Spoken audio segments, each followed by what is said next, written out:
Assalamualaikum warahmatullahi wabarakatuh. Di sini saya, Helmi Rahmawan, akan mengenalkan Anda tentang bahasa pemrograman. Yang pertama adalah MATLAB. MATLAB adalah bahasa pemrograman komputer interaktif yang berfungsi sebagai laboratorium yang nyaman untuk komputasi yang melibatkan matriks. Kemampuan bahasa pemrograman ini berkisar dari penghitungan yang standar, seperti persamaan linear simultan dan pembalikan matriks.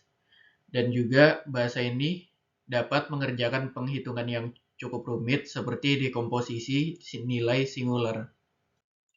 Kelebihan dari MATLAB. Yang pertama, MATLAB sangat handal dalam perhitungan array atau matriks. Yang kedua, penugasan sederhana variabel ke nilai array atau tipe matriks didasarkan pada kenyataan bahwa Anda tidak perlu menentukan ukuran array atau matriks variabel-variabel ini. Ukuran variabel tipe array ini secara otomatis disesuaikan dengan array yang dialokasikannya. Artinya, ukuran variabel array ini bersifat dinamis. Jadi, Anda tidak perlu khawatir dengan ukuran variabel yang dibutuhkan untuk proses perhitungan. Kekurangan dari MATLAB. Jika Anda ingin menyimpan hasil yang dihitung hanya di memori tanpa menampilkannya, tambahkan titik koma di akhir perintah agar bisa langsung tersimpan. Yang kedua, Go atau Go language. Go sebenarnya dimulai di Google dari tahun 2009 sebagai proyek sampingan oleh Rob Pike, Robert Griesemer, dan Ken Thompson. Pada dasarnya, Go tumbuh dari ketidakpuasan dengan environment dan bahasa pemrograman yang digunakan pada Google. Go adalah bahasa yang bersifat object-oriented, tetapi Go tidak memiliki kelas, melainkan tulang belakang dari Go Object Model adalah interface. Cara kerja interface di Go adalah dengan menentukan tipe dari interface yang berisi dengan beberapa method specification. Contohnya adalah interface pembaca input-output dari library standar yang mendeklarasikan sebuah metode read. Kelebihan dari Go language. Yang pertama, mudah dipelajari. Yang kedua, lebih cepat. Yang ketiga, memiliki garbage collector. Dan yang terakhir, memiliki concurrency. Kekurangan dari Go language. Yang pertama, interface yang terlalu implisit. Dan yang kedua, dukungan pustaka yang masih bisa dibilang sedikit. Ketiga, TypeScript. TypeScript adalah ekstensi dari JavaScript yang dimaksudkan untuk mengaktifkan pengembangan aplikasi JavaScript dalam skala besar yang lebih mudah. TypeScript menawarkan sistem modul, classes, interface, dan a rich gradual type system. Sistem modul dan sistem type yang fleksibel dan mudah digunakan, karena TypeScript bertujuan untuk memberi sedikit kemudahan kepada programmer. Kelebihan dari TypeScript. Yang pertama, TypeScript tidak membutuhkan runtime plugin.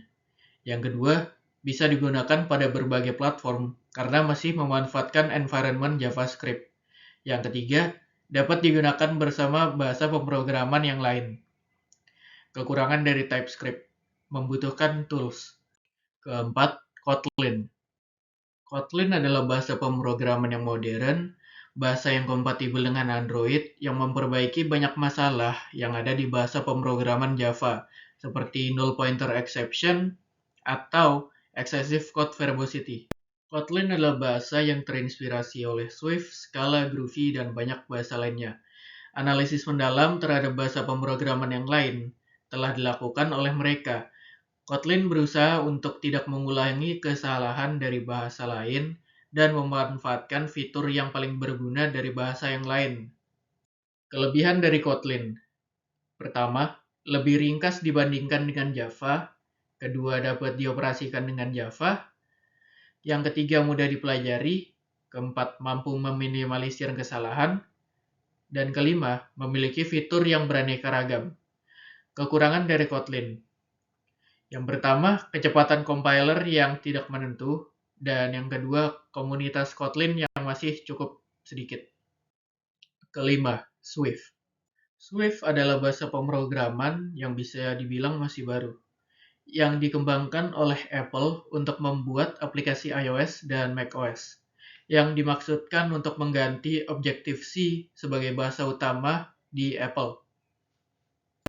Apple berjanji bahwa Swift akan lebih cepat dari Objective-C, serta menawarkan fitur bahasa yang lebih modern, sangat aman, mudah dipelajari, dan digunakan. Kelebihan dari Swift. Yang pertama adalah aman. Bahasa pemrograman ini diklaim lebih aman karena mereka tidak mempunyai kelompok kode yang dapat ditempering oleh orang yang tidak bertanggung jawab. Yang kedua, cepat. Swift menggunakan teknologi komputasi LLVM sehingga membuatnya lebih mudah dibaca agar program bisa dijalankan dengan cepat. Yang ketiga, mudah untuk dipelajari. Kekurangan dari Swift. Yang pertama, Swift hanya diperuntukkan untuk perangkat Apple. Dan yang kedua, library-nya masih sedikit. Itu saja yang saya bisa sampaikan. Kurang lebihnya saya minta maaf. Wassalamualaikum warahmatullahi wabarakatuh.